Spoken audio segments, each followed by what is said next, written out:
सबको जय मसीह की। आज हम जिस विषय के बारे में चर्चा करने जा रहे हैं उसका शीर्षक है नॉन स्टिक क्रिश्चियन। पुराने जमाने में जब हम रसोई घर में जाते थे तो वहाँ सब्जी बनाने के लिए कढ़ाई लेते थे और उसमें सब्जी बनाते थे, और थोड़ी देर बाद क्या होता था कि तेल ना होने के कारण वो सब्जी वहाँ नीचे चिपक जाती थी। लेकिन आज के जमाने में हमारे पास नॉन स्टिक पैन है, और नॉन स्टिक पैन में जब हम सब्जी बनाते हैं तो वो वहाँ पर चिपकता नहीं है। उसका कारण क्या है? उन बर्तनों में एक टेफ्लॉन कोटिंग होता है। इस कोटिंग के कारण वो सब्जी उस बर्तन से नहीं चिपकते और खाना बनाना आसान होता है। अब आप सोचेंगे कि ये नॉन स्टिक बर्तन और कढ़ाई और बाइबल अध्ययन, इन सब में क्या है संबंध? आज मैं आपसे जिस विषय के बारे में चर्चा करने जा रही हूँ वो कुछ इसी प्रकार की बात के बारे में है। जब हम इस संसार में रहते हैं तो हर विश्वासी प्रतिकूल परिस्थितियां फेस करता है। हो सकता है कि वो आपके घर में आपके पति या पत्नी हो सकता है कि बच्चों की समस्या हो सकता है कि आपके शरीर में कुछ बीमारी हो सकता है कि आप ऐसे कुछ बातों से जूझ रहे हो जिसके कारण आपका जीवन दुभर हो गया है। कोई भी व्यक्ति इस संसार में नहीं है, विश्वासी हो या अविश्वासी, जो ऐसी स्थितियों को नहीं फेस करता। और सबसे ज्यादा समस्या उन लोगों से आती है जिनके कारण हमारा जीवन दुभर हो रहा है। हो सकता है वो एक बॉस हो सकता है एक टीचर हो सकता है एक पड़ोसी हो सकता है वो पति या पत्नी हो, और उनके कुछ शब्दों के कारण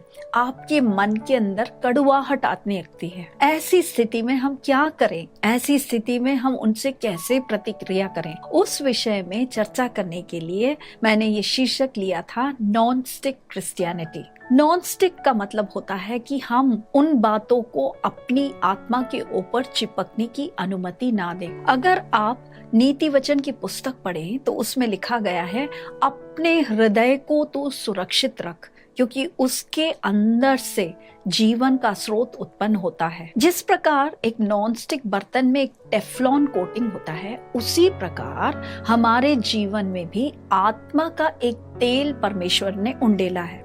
अगर आप भजन संहिता 23:5 पढ़ें तो उसमें कुछ इस प्रकार लिखा गया है, तूने मेरे सर पर तेल मला है, मेरा कटोरा उमड़ रहा है।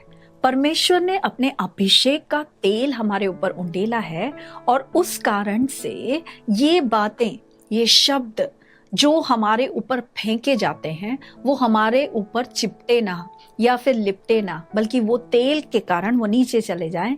ऐसा एक अभिषेक हमारे ऊपर है। लेकिन ये हमारा चुनाव होता है कि हम उन बातों से क्या करें जो हमें परेशान कर रहे हैं। वो शब्द जो हमारे विरोध में कहे गए हैं, गलत शब्द, गलत एक्यूजेशंस जो हमें बहुत दुखी कर रहे हैं, हमारी चेष्टा क्या होती है कि हम उन बातों के बारे में फिर से सोचते रहें, और वो हमें और अधिक घाव करते हैं और अधिक हमारे आत्मिक जीवन को सूखा बना देते हैं। इसलिए परमेश्वर आज के इस वचन के द्वारा आपसे कह रहा है कि उन बातों को छोड़ना है।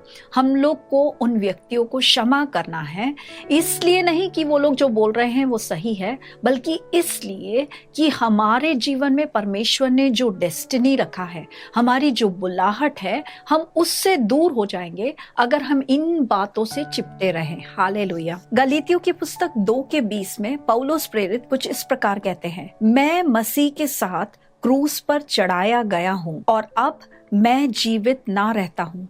It's no longer I who live, but Christ who lives. जब आपके विरोध में कुछ ऐसी बातें हो रही हैं, कोई आपको तंग कर रहा है, तब आपका शरीर, आपका फ्लैश, वो क्या करना चाहता है? वो वापस उसको उसी प्रकार बोलना चाहता है।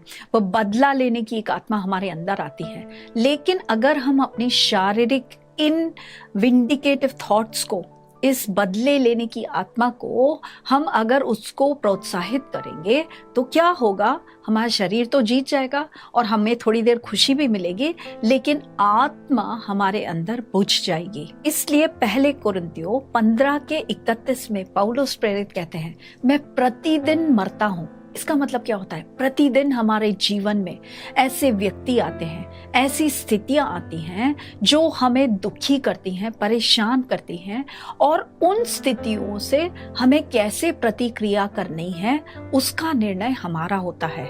अगर हम शारीरिक रीति से फ्लैश में रिएक्ट करें तो आत्मा बुझ जाएगी, लेकिन अगर हम क्रूस के पथ को स्वीकार करेंगे, अगर हम मरने के लिए तैयार हैं और यीशु को हमारे द्वारा जीवित होने की हम अनुमति देते हैं, तो उसमें पवित्र आत्मा आनंदित होगी। उदाहरण के लिए अगर हम दाऊद के जीवन में देखें तो दाऊद के जीवन में 2 शत्रु थे, पहला गोलियत और दूसरा शाऊल।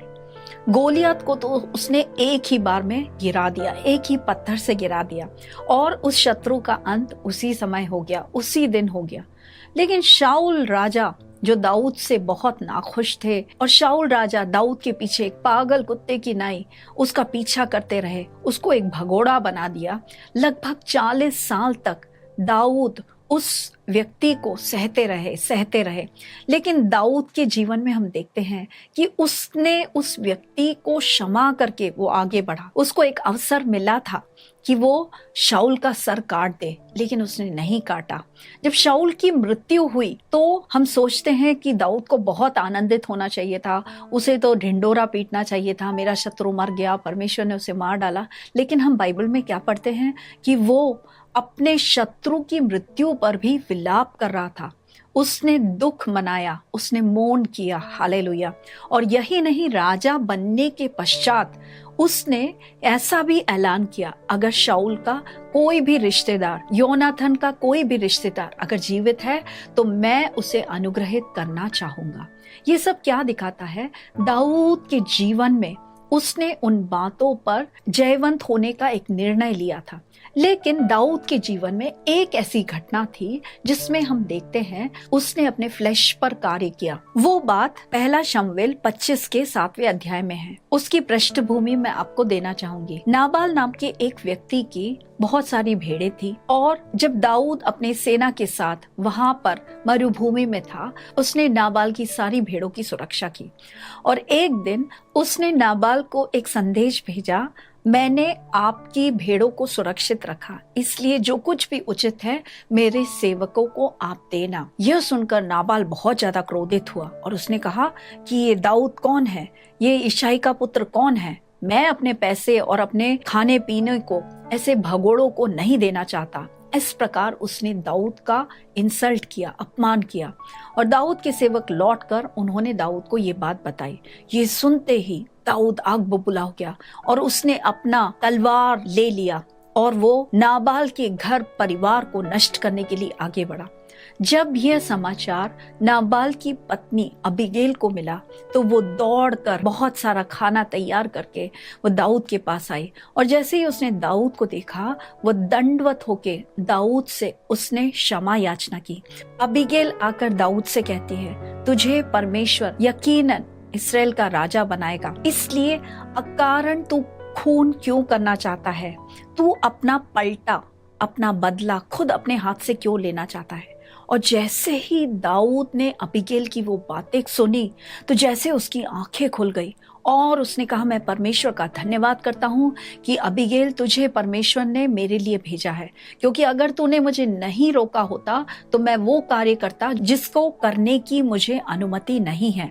और वो अबीगेल को धन्यवाद करता है। दाऊद राजा भी वो परमेश्वर को बहुत जानता था, लेकिन वो भी ये गलती कर बैठता, अपने दुश्मनों पर वो खुद रिवेंज लेता, पलटला करता, और ये परमेश्वर के हित में नहीं था।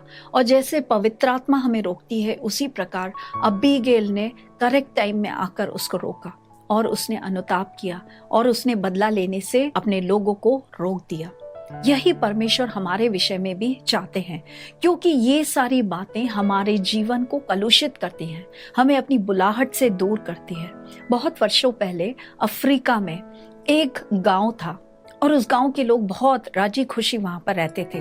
लेकिन एक समय आया कि उस गांव के सारे लोग बीमार पड़ने लगे, सबको दस्त होने लगा, सबको उल्टियां होने लगी, सबको बुखार होने लगा, और कोई नहीं जान पाया कि इस गांव के लोगों को क्या हो गया है। जब ये बात शहर में पहुंची तो शहर से कुछ रिसर्चर्स, साइंटिस्ट वहां पर आए उस गांव में कौन सी बीमारी फैल रही है पता लगाने के लिए।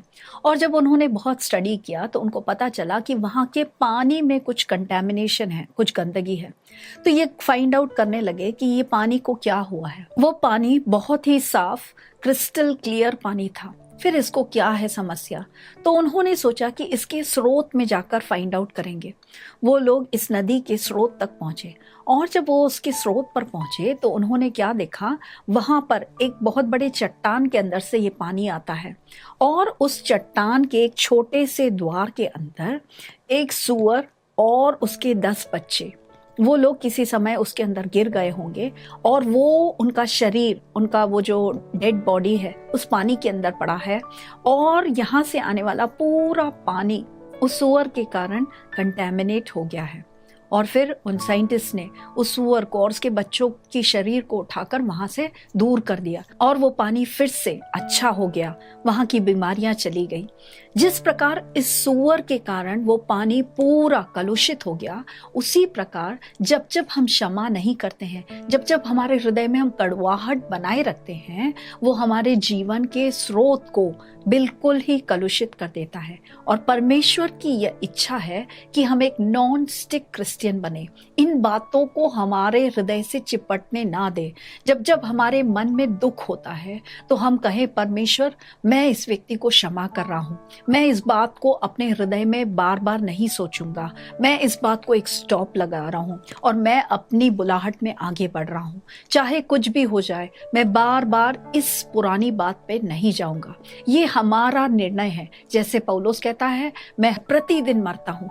हर रोज हमारे लिए ऐसी बातें आएंगी जो हमें परेशान करेंगी, लेकिन हमारा निर्णय ये होना चाहिए कि मैं इस सूअर को अपने हृदय के अंदर नहीं रखूंगा, क्योंकि ये मेरे जीवन को डिफाइल करेगा और मैं उसको हटा दूंगा ताकि मेरे अंदर से जीवन का स्रोत बहे और वो ना सिर्फ मेरे लिए अनुग्रह का कारण बने, वह दूसरे लोगों के लिए भी अनुग्रह का कारण बने।